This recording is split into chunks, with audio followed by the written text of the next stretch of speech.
Hello, was macht ihr? I hope everyone is gesund, stark und freilich begashmis v'ruchnis.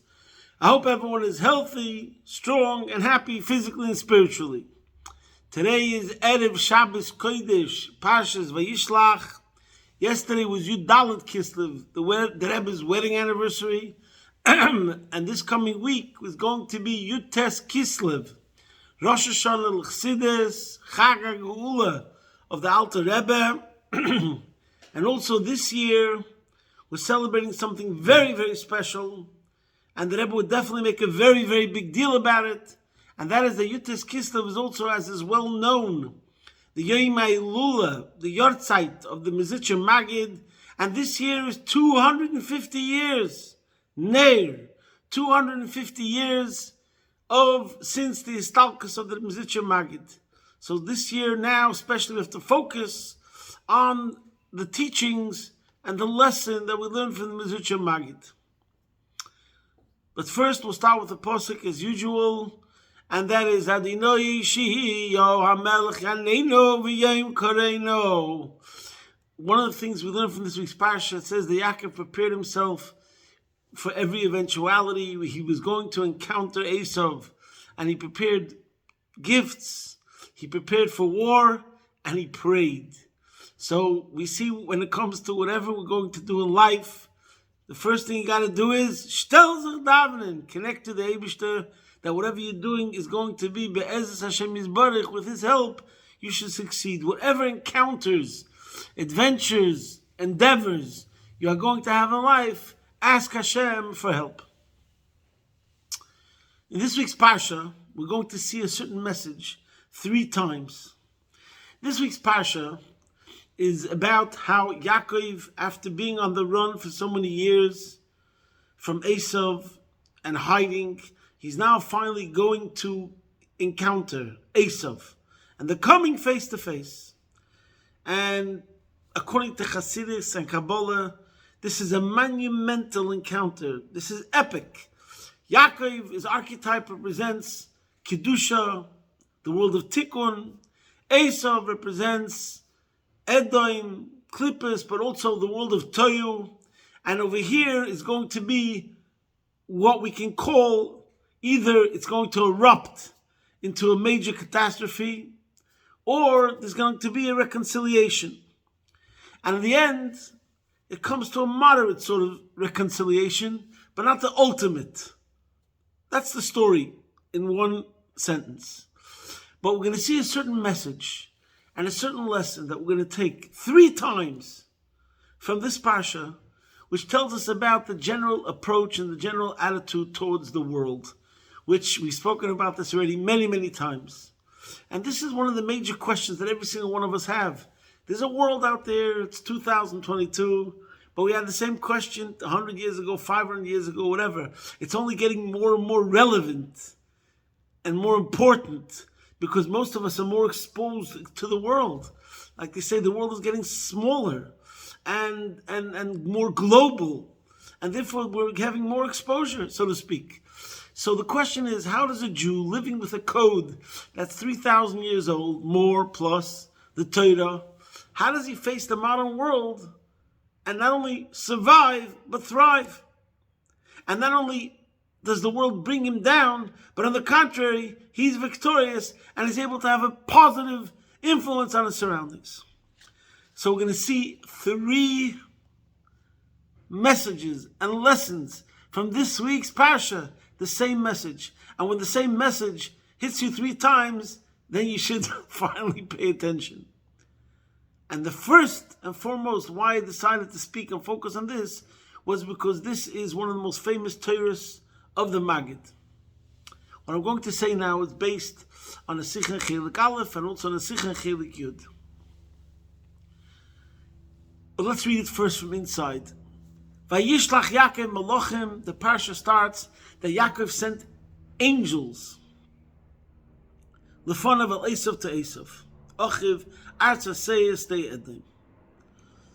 So Rashi says, Vayishlach Yaakov Malachim, Yaakov sent angels, Malachim Mamish, literally angels.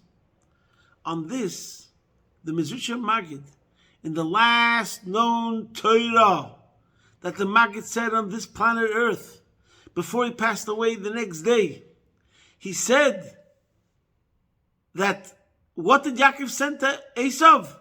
The mamish from the malachim, the tangibility, the palpability of the angels, the physicality of the angels. He sent to Esav, but the spirituality of the angels stayed with Yaakov. So that's the Torah. Now it seems like a very cryptic Torah. First of all, we have to understand, what is he saying, Bichlal? What does it mean? In life, in general, like we say, a body and a soul. The body and the soul are in the same place. In other words, where there's the body, there's a soul. The soul gives life to the body. Like you have a battery and you have a phone, or you have a battery in a car. The battery is not someplace else. The battery is giving life to the car. The battery is giving life to the phone. So what do you mean? I sent the body over there. The body of the angels went to Esav, but the spirit of the angels stayed with Yaakov. What does that mean? Why is he saying that? Number one. Number two, like what's the meaning of it? Number two, it seems to deviate a bit from what Rashi's saying. And on a simple level, it seems like Rashi's pshat is magnifying, is making greater what's going on over here. Vayishlach Yaakov malachim. Not every time in Torah, when Torah says something, does it mean something literally. Sometimes it can mean figuratively, like poetically speaking, so to speak. So therefore comes along Rashi, Vayishlach Yaakov malachim, malachim mamish. Wow. Not every single time in Torah do we have some supernatural encounters, as we're going to have soon with the Soyes Esav, Yaakov wrestling with the angel. So this is very phenomenal and very amazing. So we see, Yaakov is not a simple guy. Guess what? He has angels, literally angels, at his disposal. So you'd think that when Rashi comes along and says, Vayishlach Yaakov malachim, malachim mamish, that magnifies the moment. It makes him more awesome. The awesomeness is stressed. Yaakov, he's dealing with Esav now. So first of all, he has malachim for whatever reason. He doesn't want to endanger one of his family directly, or anybody directly. If he sends an angel, he's not so worried. And in general, like I said before, the fact that he has angels at his disposal, that shows that he's a very lofty, high level. He's not just a simple person. But according to the Mr. Magid, what does he come along and then say? The mamish from the malachim he sent.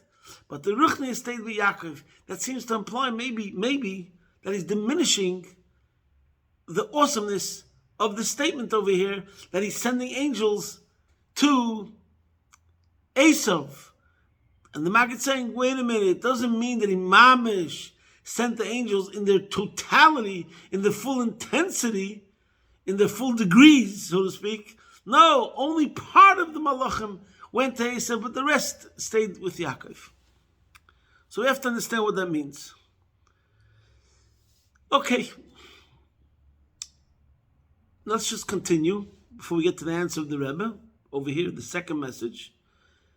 And the pasuk continues that they should give over the following message to Esav.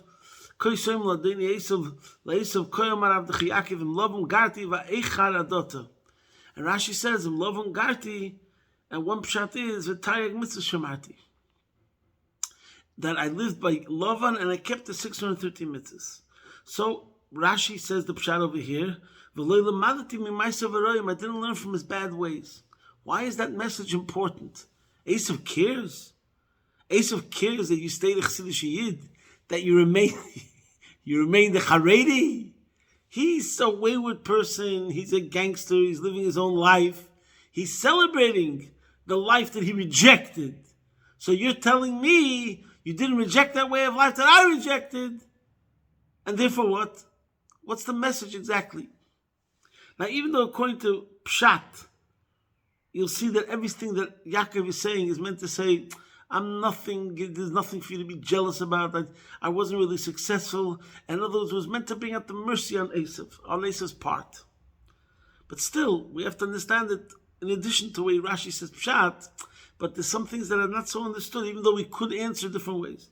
And the same thing is The next pasuk says, "Vayihili shoy v'chamayir tzoyin v'eved v'shivcha." So again, what's the point? Why does he have to tell Esav that he has all these possessions? Now, according to Rashi over here, he's saying that Abba Amali Mitala Shamayim Mishmayne Aretz, and this is Ein Eloi Min Hashamayim V'Eloi Min Aretz. So the father's blessings weren't fulfilled. So again, he's diminishing. He's acting modest and humbly, like, I'm nothing great, I'm nothing important, I'm not a threat to you, I didn't get anywhere in life, I'm a shtickle loser, so to speak, a batlin, whatever. But you could say the opposite. I'm saying at a certain level, he's telling him all the things that he has. Look, I have shoyer, and chamor, and tzoyin, and eved, and shivcha.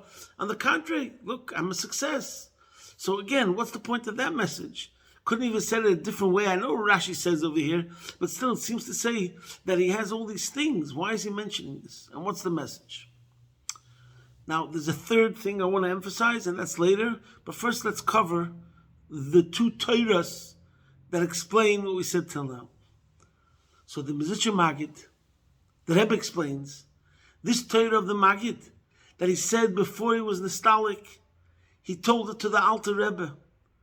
So the Rebbe says this is like a tzavah. It's the last will and testament. We know from all the masters that the last things, especially that they said, in a certain sense, have the most importance. So too over here, when the Mezritcher Maggid tells the Alter Rebbe, Vayishlach Yaakov Malachim, the mamish from the Malachim he sent, but the Ruchni stayed with Yaakov. The Mezritcher Maggid is telling the Alter Rebbe the most important piece of advice to succeed in the shlichus in this world b'chal of a Jew, and especially the continuation, how the Alter Rebbe is going to fulfill his personal mission on this planet. And what does it mean? It means as follows: that the mamish of the Malachim, when he sent the Malachim to Esav, the Malachim understood that that's not their real place. They're only there, so to speak, in a way, in body. In other words, they're on a mission. And their real place is with Yaakov, to go higher and higher in spiritual matters. And this is the thing we spoke many, many times about the concept of Rotzoi V'Shuv. Rotzoi means there's a yearning to your source, to the spiritual generator, the spiritual powerhouse, and then there's, in the end, the cycle, you have a rotzai the whole time to return to the base, but at the same time, you know that you have a mission, and you have to bring light and energy to where you were sent, to elevate that place.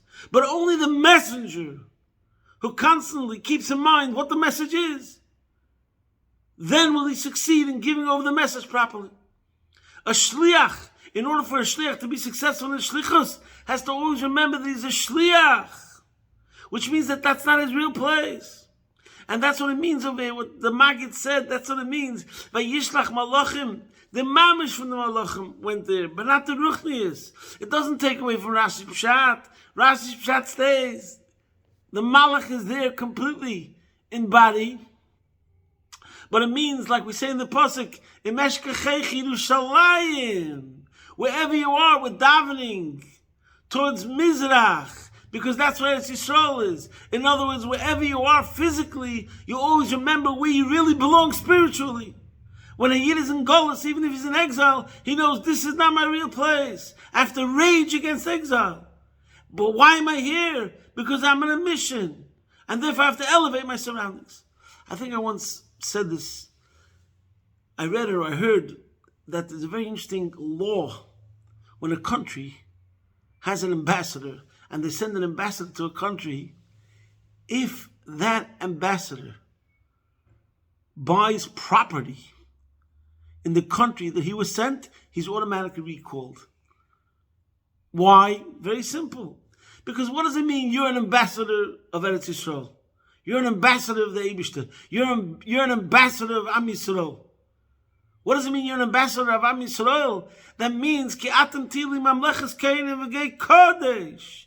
That means wherever you go, you show and you reflect and you represent something which is higher, something which represents spirituality, something that shows for aspire to higher.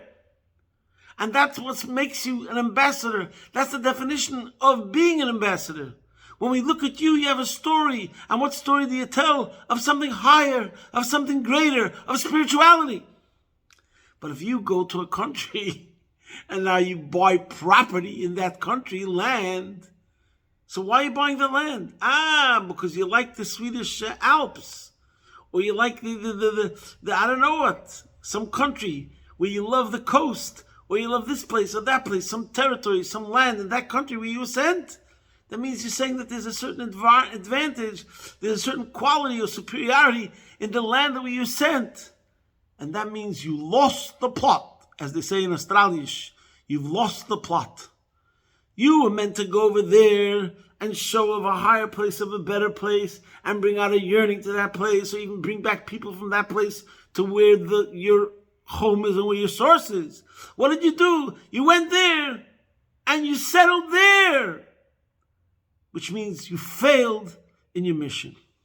And that's what the Maggid is telling the Alter Rebbe, and we'll soon explain how this is related, and particularly to the Alter Rebbe. But in general, this is the story of a Yid in this world, as we spoke already tens of times. A Yid is sent into this world, lastly, is but did a bit tachtoinim. So you have to go into the tachtoinim, go there and elevate it. So, like we said many times, there's one approach which could be a defeatist attitude, a loser's attitude. You go into a country, the Jew, and he becomes assimilated. Hashem Yirachem. Game over, you lost. A second attitude could be that you disengage. You stay in your cave, you stay in your basement, you stay in your attic, and you have nothing to do with anybody. So you might remain holy, but that's not what the mission's about. That's not why you were sent there. You were sent there, not to stay in your home base. You were sent there because you have a mission over there, you have a purpose over there. And what is that? To have an impact and an influence on your surroundings. So therefore the ultimate is the third attitude, which is not losing, defeatist, which is not disengagement, but the third attitude means total engagement, but always, always, always remember the priorities. That's the point. As long as you remember the priorities, then you will succeed. And this comes to the next pshat over here, a very famous pshat that the Rebbe brings. This is from Chelik Aleph, where he explains, what does it mean in Lavan Garti?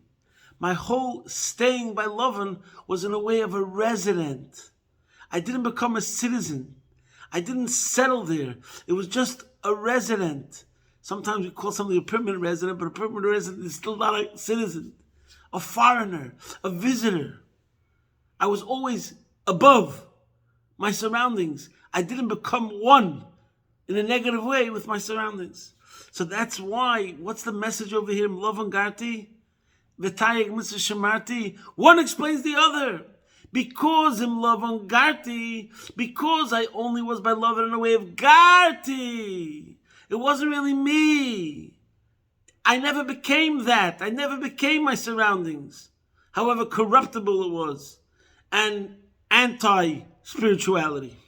And therefore, in Lavan Garti, because it was only Garti, therefore Tayag Mitzvah Shemarti, therefore I was able to keep true to my identity, my real identity, to my culture, to my heritage, to my parents, to the Jewish way of life.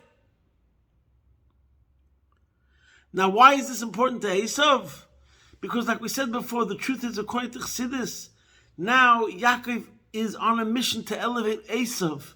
He felt the time had come now that he was so successful in elevating everything that he encountered until now to the higher purpose. He thought now that Esav is also ready to be elevated. Esav also wants to be influenced in a positive way. He was hoping for that. So therefore he was giving the message that, you know what, I was already successful in my living by Lavan, which was hostile, and it was negative, against positivity and godliness. So therefore, now you should know, I'm still in that way, I'm still pure, we're still going with the way of Torah, with Hashem, and therefore we could both together reunite, and I could have a positive influence on you in a good way. And now we also understand, the Rebbe explains, why we say, Vayihi li shoy v'chamayr. The Rebbe learns Pshat, the reason why he's mentioning all these things, Shoyer, V'chamoyer, Tzoyin, V'eved, V'shivcha, it comes after Vayhili. All my physical possessions became subservient to me, to what I represent, to my theme, to my inner content, to my inner significance. And what is that? Spirituality. And that's what Yaakov is telling Esav, similar to the idea of Imlavan Garti, V'tayim Shemati comes next, and I therefore elevated all of my surroundings and all my possessions. And here comes the third place in the Torah where we get the same message, and that is later on, after he encounters Esav. It says, V'Yaakov nosa Sukkosa, Yaakov traveled to Sukkosa, Vayivan loy boyes, ulmeknei osa Sukkos. He built himself a house, and for his livestock, he made shelters. And over here too, the Rebbe says a similar pshat, Moiridik, that it says, Vayivan loy boyes, he built himself a house, but for his livestock, he made shelters. What's the difference between a bayis, a house, and a shelter? A bayis is called a diras kva, a permanent residence. Sukkos, a shelter like we have in Chag HaSukkos, is meant to be a diras arai, a temporary residence. And this is what Yaakov, the message the Pasuk is teaching us. How did Yaakov view life? He viewed life, vayivan loi.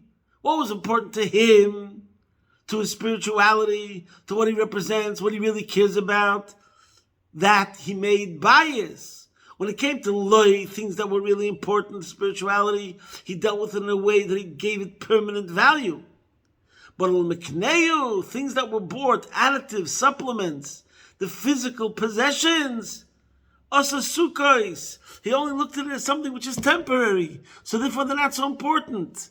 And by the way, this is very much connected with the famous story, talking about the Mesilas Yesharim. Everyone knows this famous story, where the Mesilas Yesharim was in his town, and one of his old chaverim came to visit him, and he asked, where's the Maggid, where does he live? And he was told he lives at the end of the town, and he went to some broken down, very modest, poor, abject poverty shack, and he saw the Maggid over there learning with children. Anyways, he didn't want to bother him when he was middle of learning, so he was shocked at that, at the dismal state of the Maggid's house. But anyways, he came back later, and then he saw that the same tables and chairs that were used before as the classroom then became converted into the bedrooms. The children were sleeping on the tables, on the cots, on the chairs. And he told the Maggid, what's going on over here? Where's the furniture? Like, where's the beds? Where's the sofa? Where's the couch?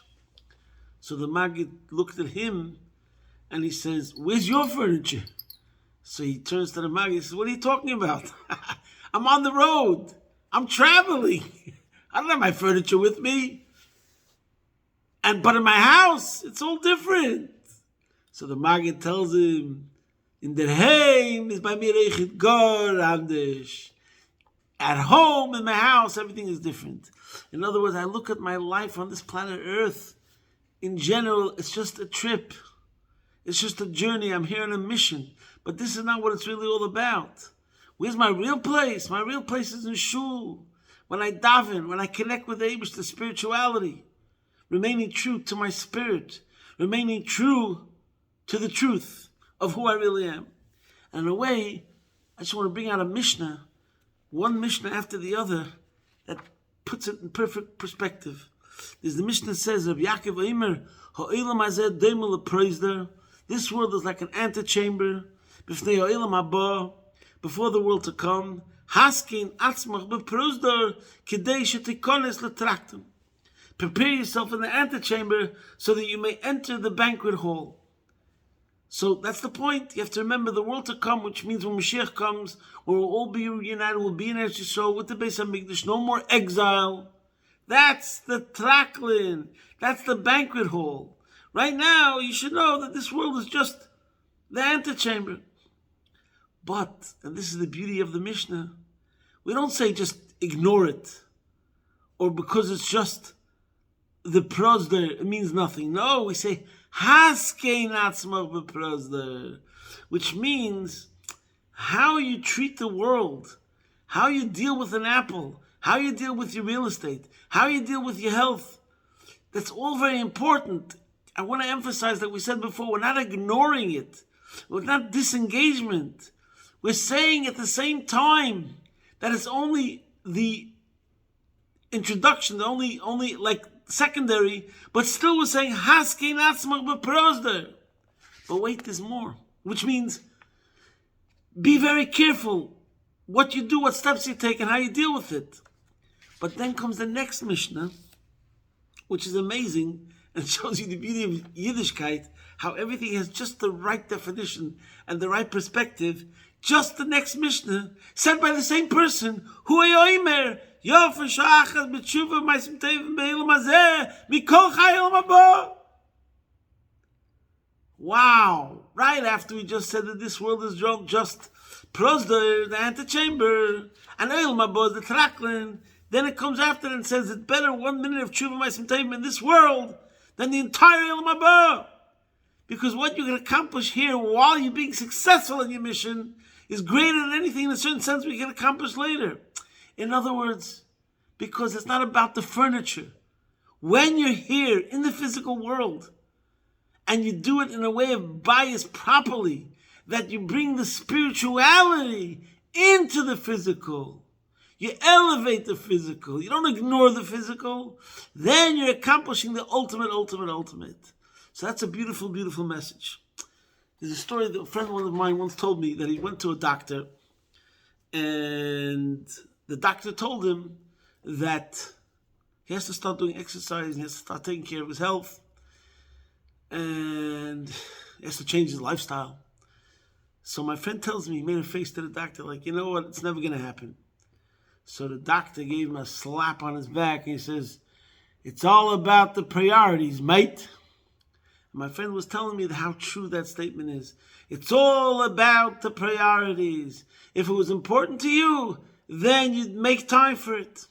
So I'm adding to that, my friends, that this physical health, and that has to have the right foundation, because a soldier, a soldat muss sein gesund. We have to be physically healthy because the Eibishter wants us to be physically healthy, to be able to haskein atzmach beprosder, to do our mission here properly. But at the same time, don't forget that there's physical health, but there's mental health, and there's spiritual health.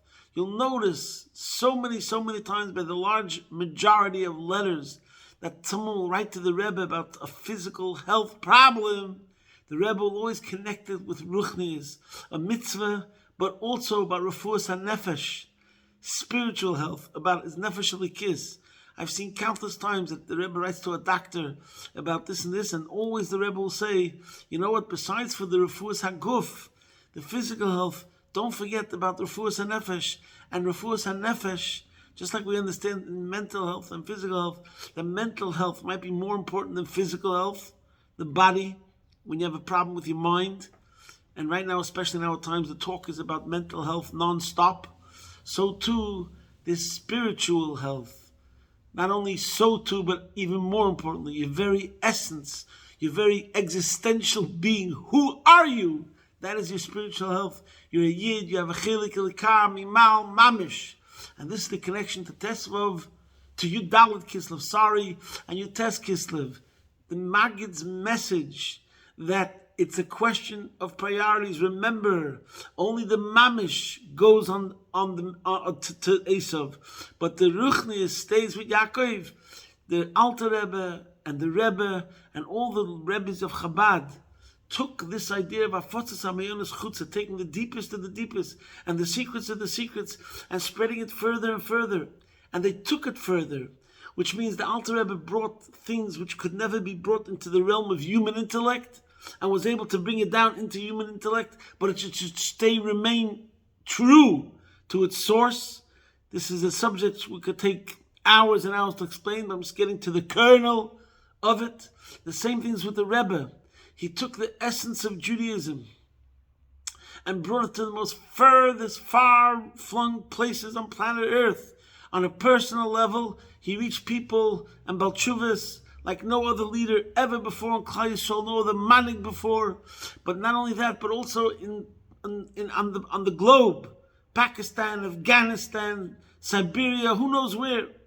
And the same thing is Goyim, Sheva Mitzvah Noach, etc., etc. So every single one of the true leaders, Hafotzas Hamayonis Chutza, was bringing godliness further and further in a way that permeates the Chutza, but doesn't become diminished by one iota.